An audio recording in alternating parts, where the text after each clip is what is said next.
اللہ تبارک و تعالیٰ نا اپنے بندوں سے بڑی محبت فرماتا ہے، اور رب کریم تو ساری مخلوق سے ہی بڑا پیار کرتا ہے، لیکن اگر کوئی بندہ نیک بھی ہو، صالح بھی ہو، پرہیزگار بھی ہو، پھر تو وہ اللہ کا محبوب بن جاتا ہے۔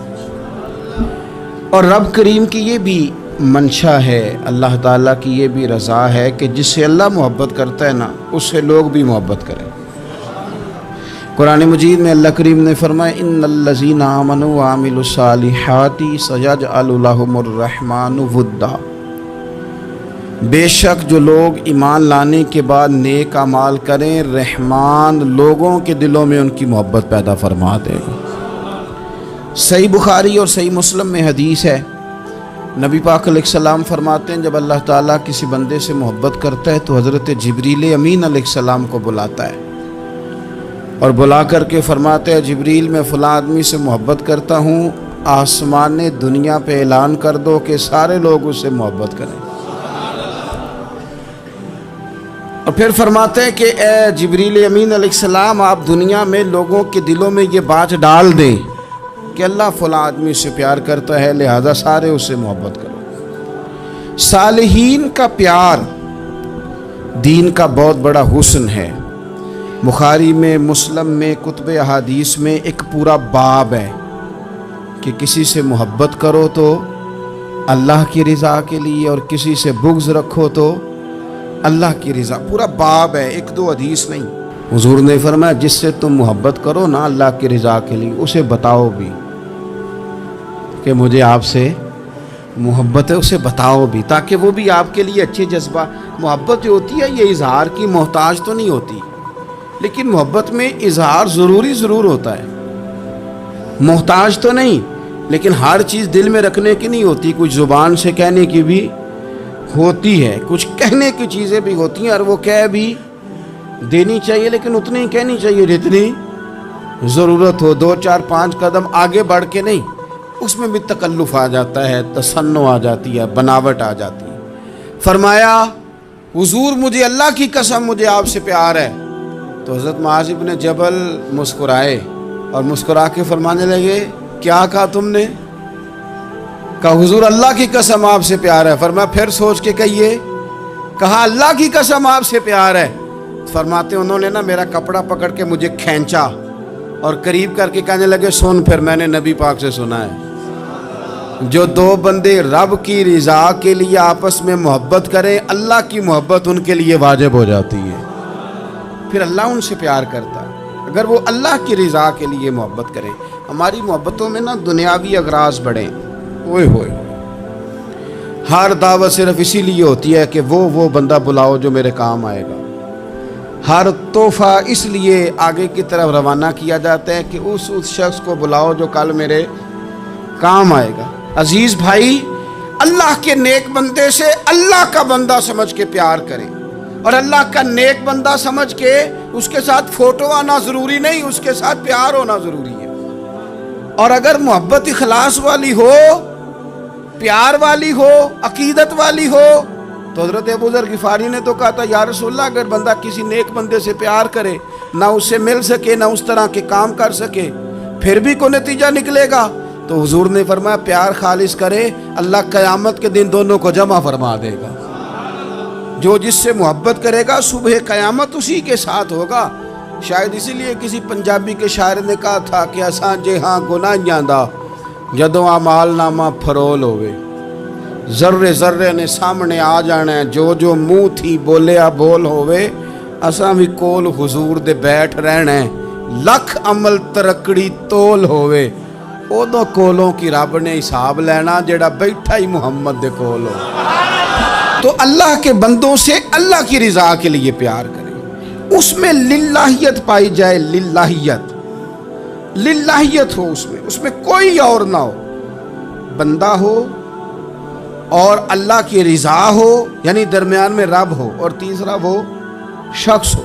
رضا الہی جب مقصود ہو پھر شکوے بھی پیدا نہیں ہوتے، پھر شکایتیں بھی پیدا نہیں ہوتی، پھر اپنی مرضی کے بندہ جملے بھی نہیں بیان کرتا، پھر کسی جگہ کوئی تکلف بھی اس میں نہیں پایا جاتا۔ تو خالصتاً لوجہ اللہ تعالی آپ اللہ کے بندوں سے محبت کریں اور خاص ان کے لیے جذبات پیدا کریں. آپ کی طبیعت میں خاص جذبہ ہو, خاص شوق ہو, کسی پراپوگیٹ کرنے والے کے کسی پراپوگنڈے کا شکار نہ ہو. آپ کی طبیعت ہو, طبی میلان ہو, ذوق ہو. حضرت حرم بن حیان تابعی ہیں, فرماتے ہیں جب میں نے یہ حدیث سنی نا کہ نبی پاک علیہ السلام نے فرمایا ہے کہ حضرت اویس کرنی ان کی دعا کی برکت سے اللہ میری امت کے لوگوں کی بخشش کرے گا. اور جب میں نے یہ سنا کہ حضرت مولا علی جیسے لوگ, حضرت عمر فاروق جیسے لوگوں کو جبہ دے کے بھیجا گیا ہے اور حضور نے بھیج کے کہا ہے کہ اب ایسے کہنا میری امت کے لیے دعا کرے, تو فرماتے ہیں میرے سینے میں لو لگ گئی کہ میں حضرت اویس کرنی سے ملوں. میری طبیعت لگ گئی, میرا شوق آ گیا کہ میں خواجہ اویس کرنی رضی اللہ تعالیٰ عنہ سے ملوں. میں نکل پڑا, اللہ کے بندے کے لیے نکلا. حضرت حرم بن حیان کہتے ہیں, اس کو ابن الجوزی نے بھی لکھا ہے, داتا گنج بخش علی اجویری نے بھی لکھا ہے. کہتے ہیں میں ڈھونڈنے لگا حضرت اویس کرنی کو, بڑے شہروں میں گیا پر وہ ملے نہیں. داتا صاحب کہتے ہیں وہ حال والے آدمی تھے, ان پر بھی حال تاری رہتا تھا. اسی کسے دے کچھ نہیں جے لگ دے تے نہ کوئی ساڈا دردی, وہ بھی اپنی کیفیت میں رہتے تھے. داتا صاحب نے لکھا ہے جب دنیا ہستی تھی تو حضرت اویس کرنی رویا کرتے تھے, اور جب لوگ روتے تھے تو وہ ہنستے تھے. وہ سادہ غذا کھاتے تھے, کسی سے کوئی لین دین نہیں, اپنے طرز کلام, اپنی زندگی. یہ لوگ بھی بڑے شاندار ہوتے ہیں. فرماتے ہیں کہ وہ اپنے حال میں رہتے تھے. حضرت حرم بن حیان کہتے ہیں میں نے بڑی جگہ ڈھونڈا, پر میں جہاں جاتا لوگ کہتے ہاں گندمی رنگ والے, ہاں جن کے چہرے پر کچھ برس کے داغ ہیں, وہ جن کا چہرہ اور وجود بڑا روب والا, وہ اویس کرنی. کہتے ہیں میں ڈھونڈتا ڈھونڈتا جس شہر میں جاتا لوگ کہتے وہ آئے تھے پر چلے گئے. وہ کسی نے کہا تھا نا, اویسیوں میں بیٹھ جا, بلالیوں میں بیٹھ جا, صفیں تو سب بچھی ہیں, تو عشق والیوں میں بیٹھ جا. فرماتے میں وہ صفیں تلاش کرتا ڈھونڈتا, نہ ملے مجھے. بالآخر میں عراق پہنچ ہی گیا. نہر فرات کے کنارے ساری دنیا سے علیحدہ ہو کے وضو کر رہے تھے. کہتے ہیں میں پیچھے کھڑا ہوں, میں نے جا کے کہا السلام علیکم, تو حضرت اویس کرنی چہرہ اٹھا کے کہنے لگے وعلیکم السلام حرم بن حیان. تو میں نے کہا حضور آپ مجھے جانتے ہیں؟ فرمانے لگے عرفت روحی من روحی کا, میری روح تیری روح کی جاننے والی ہے. کہتے ہیں میں نے کہا حضور کو نصیحت کر دیں. تو فرمانے لگے پہلی نصیحت تو یہ ہے کہ آج کے بعد مجھے ملنے نہ آنا, میں نہیں پسند کرتا, میں تنہا رہنا چاہتا ہوں, مجھے نہیں شہرت اچھی لگتی, میرا نہیں دل کرتا لوگ میرے پیچھے بھاگیں. آج آیا ہے, آج کے بعد نہ آنا, بس چھوڑ دے مجھے میرے حال پہ, میں اپنی زندگی اپنے حساب کے مطابق گزارنا چاہتا ہوں, تو آج کے بعد نہ آنا.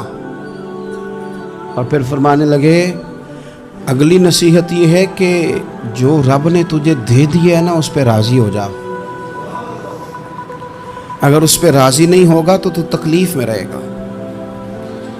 فرماتے ہیں میں نے پھر کہا میرے لیے دعا کر دیں, تو انہوں نے ہاتھ اٹھائے, کہنے لگے یا اللہ میری اور اس کی جنت میں ملاقات کرا دینا. تو انہوں نے چہرے پہ ہاتھ پھیرے اور فرمانے لگے اب تو جا, میں کوشش کروں گا تجھے دعاؤں میں یاد رکھوں, تو بھی کوشش کرنا مجھے دعا میں یاد رکھنا. فرماتے ہیں یہ کہتے کہتے نا وہ رستہ بدل گئے, اور گلی کا کونا وہ جب مڑے تو پھر میں ڈھونڈتا رہا, دوبارہ زندگی بھر ملے نہیں. لیکن میرا پیار سچا تھا, وہ مجھے ویسے تو نہیں ملے پر خواب میں کئی دفعہ مل جاتے ہیں. اور خواب میری وچ بھی آیا ماہی, تے میں پھر وہ گل وچ پا لئیاں باواں, تے ڈر دی ماری اکھ بھی نہ کھولا, کتے پھر بچھڑ نہ جاواں. فرماتے مجھے محبت ہو گئی, خواب میں زیارت ہو جاتی. اب ہوتا یہ ہے کہ ہمارے زمانے میں کچھ لوگ تو بیچارے ویسے ہی بڑے بعض چیزوں سے آوازان ہیں, ان کی طبیعتیں ویسے ہی بڑی تلخ ہیں, بڑی ترش ہیں, وہ ویسے ہی ذرا دنیا سے ہٹ کے چلنا چاہتے ہیں, ان کا مزاج ہے. وہ کیا کرتے ہیں کہ وہ بدگمانیاں پیدا کرنا